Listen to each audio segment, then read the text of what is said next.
Budget के बाद का क्या डायरेक्शन है बाजार की, क्योंकि इस बार है ना, जब हम दिसंबर के अंत में या जनवरी की शुरुआत में साल के आउटलुक पर बात कर रहे थे, लगभग बाजार में एक आम धारणा सारे एक्सपर्ट्स की ये थी कि भाई थोड़ा ये साल पैसा बनाना मुश्किल है, मार्केट थोड़ा मुश्किल भरा रह सकता है। क्या ये बजट इस बाजार की डाउन साइड रिस्क को लिमिटेड करता है? क्या तेज़ी बनेगी? आपका व्यू बताएं सर। तो अनिल भाई, मैं तो बड़ा क्लियर हूँ। पिछले 2 साल जितना पैसा बना है दबा के, उसको एक्स्ट्रापोलेट अपने माइंड में भी नहीं करना चाहिए, और वह ऐसी धारणा भी नहीं रखनी चाहिए कि अगले 1-1.5 साल में वो परफॉर्मेंस रिपीट होगी। तो ये जो अपनी एक्सपेक्टेशन है वो डेफिनेटली मॉडरेट रहनी चाहिए कि अगर आपको फिक्स्ड इनकम में 5% मिल रहा है और इक्विटी में अगर आप 12-15% कमा पाते हो इस साल, तो मेरे हिसाब से अच्छी बड़ी उपलब्धि रहेगी। दूसरा, मुझे लगता है ये साल जैसे लास्ट 1.5-2 साल था वो स्ट्रेट लाइन थी।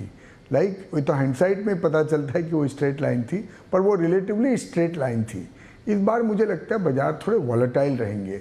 ये ग्लोबल इन्फ्लेशन का वरी, ग्लोबल इंटरेस्ट रेट का वरी, थोड़ा लिक्विडिटी स्क्वीजिंग आउट, और जो थोड़ा बहुत ये जियोपॉलिटिकल टेंशन्स भी चल रहा है जो चारों तरफ, उसकी वजह से मुझे लगता है इस बार मार्केट में थोड़ी वॉलेटिलिटी रहेगी। तो दिस मार्केट, अनिल भाई, is going to be a market where the stock pickers will win. You will have to do the analysis, but need not necessarily buy the company which you analyze the same day. You will have to wait for this volatility to happen, and then take your bet in a very calibrated manner. तो मुझे लगता है equity still will be preferred asset class. Still it will possibly generate the best returns amongst every other asset class. So equity में तो रहना ही है, पर थोड़ा अपने दिमाग को संभाल के रखना है, थोड़ा केयरफुल तरीके से इन्वेस्ट करना है इस साल में। और जो आपको अवॉइड करना है, बिकॉज पैसा कमाना ज़्यादा ज़रूरी है, पर पैसे को खोना उससे कम, या नहीं खोना या कम खोना उससे भी ज़्यादा ज़रूरी है। तो ये जितना एक यूफोरिक माहौल जो बन रहा है ना, कोई भी भाव पे आप कोई भी शेयर लेने के लिए निकल गया हो, वहाँ पे आपको बहुत केयरफुल रहना पड़ेगा इस साल। जो मार्केट ने ऑलरेडी बता दिया है पिछले 1-1.5 महीने में, इस साल का जो रुख बन रहा है, आप देख ही रहे हैं कैसे शेयरों की पिटाई हो रही है, जहाँ पे भी एक्सेसिव स्टोरीज है या एक्सेसिव वैल्यूएशन है। तो रामदेव सर, फिर इस बजट को देखने के बाद पैसा लगाने का वक्त है या इंतजार करने का? इंतजार तो क्या करेंगे। मतलब जो स्टॉक्स अच्छे लगते हैं आपको, देखिए पोर्टफोलियो में ये नहीं मालूम पड़ता है कि कभी मतलब इवन ग्लोबल मार्केट्स कभी करेक्टिव होके वापस बढ़ जाए, क्योंकि देखिए corporate profits worldwide and India में particularly will be very strong. We must not forget that. So we can track only corporate profit. We don't know who will buy, who will sell. उसका ये बहुत बहुत मुश्किल है कि FI खरीदेगा, बेचेगा, क्यों खरीदेगा, क्यों बेचेगा, बहुत मुश्किल है बोलने का. शायद उनको ही नहीं मालूम होगा, हमको तो छोड़िए आप. तो मेरा तो एक ही काम है कि भाई मैं देखूँ कि कॉर्पोरेट प्रॉफिट्स किस डायरेक्शन में है. कॉर्पोरेट प्रॉफिट का डायरेक्शन स्ट्रांगली अप है या स्ट्रांगली डाउन है या फ्लैट है. मेरे हिसाब से ये बजट के बाद कॉर्पोरेट प्रॉफिट का रुख जो है वो स्ट्रांग होगा, काफी स्ट्रांग होगा. कई उसमें सेक्टरल डिवाइड रहेगा, लेकिन मुझे लगता है कि ओवरऑल कॉर्पोरेट प्रॉफिट भी अप.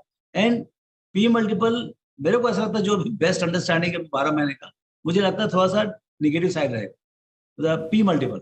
लेकिन ऑन द होल मेरे लगता है फ्लैटिश टू से सिंगल डिजिट आपको रिटर्न मिल सकता है इस साल. Okay, flattish to single digit मतलब 5 से 10% बन जाए तो काफ़ी है. और मधु सर भी यही कह रहे हैं कि भाई ठीक है, दूसरों के मुकाबले में यह ज़्यादा बनेगा, तो दूसरों के मुकाबले में 5-6% आपका डेट में हो गया, उससे थोड़ा ज़्यादा बन जाएगा. लेकिन सुनील सर, मेरा सवाल ये कि फिर ये समझिए कि इस बजट के बाद क्या हम ग्लोबल मार्केट्स कमज़ोर हुए तो हम कम कमज़ोर होंगे, या वो बढ़े तो हम ज़्यादा बढ़ेंगे? इतना तो हो सकता है. तो अनिल जी, नियर टर्म में द वर्ल्ड इज़ फ्लैट. सब मार्केट एक डायरेक्शन में बढ़ते हैं, घटते हैं.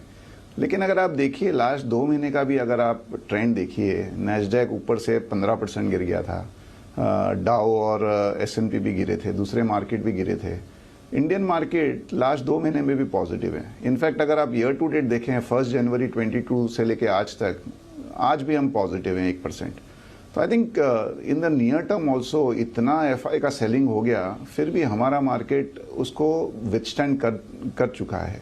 आप बोल सकते हो कि रिटेल का एक प्रेजेंस है या लोकल इंस्टीट्यूशंस खरीद रहे हैं, but the fact of the matter है कि ये टिका हुआ है बाजार। कॉरपोरेट प्रॉफिट्स भी बहुत अच्छे आ रहे हैं, जीडीपी का भी एक जो टेलविंड है बहुत ही अच्छा है। नियर टर्म में अगर ग्लोबल मार्केट जोर से अगर करेक्ट होते हैं तो इंडिया में भी थोड़ा बहुत तो उसका इफेक्ट आएगा ही, but I think medium term से लॉन्ग टर्म में ये डिस्कनेक्ट थोड़ा थोड़ा होता ही है हर बार।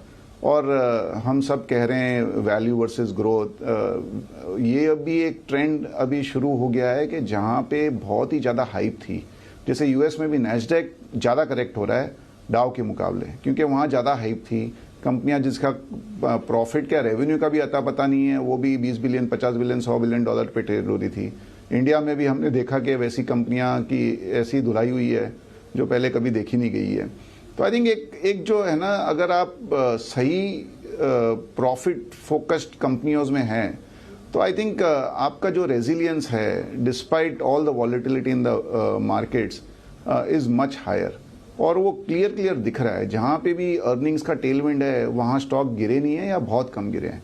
आई थिंक ये ट्रेंड अगले 2-3 साल के लिए बहुत ही क्लियर दिख रहा है, और इंडिया वुड बेनिफिट, क्योंकि ओवरऑल हम बोल सकते हैं कि इंडिया सस्ता नहीं है, लेकिन इंडिया ज़्यादा महंगा भी नहीं है। 18 साढ़े 18 का पी है, उसमें भी काफ़ी हाई पी के स्टॉक्स भी उसमें आ गए, इसके लिए 18.5 है। अगर वो 2-3 हाई पी के स्टॉक निकाल दो तो निफ्टी 15 के पी के नीचे आ जाएगी।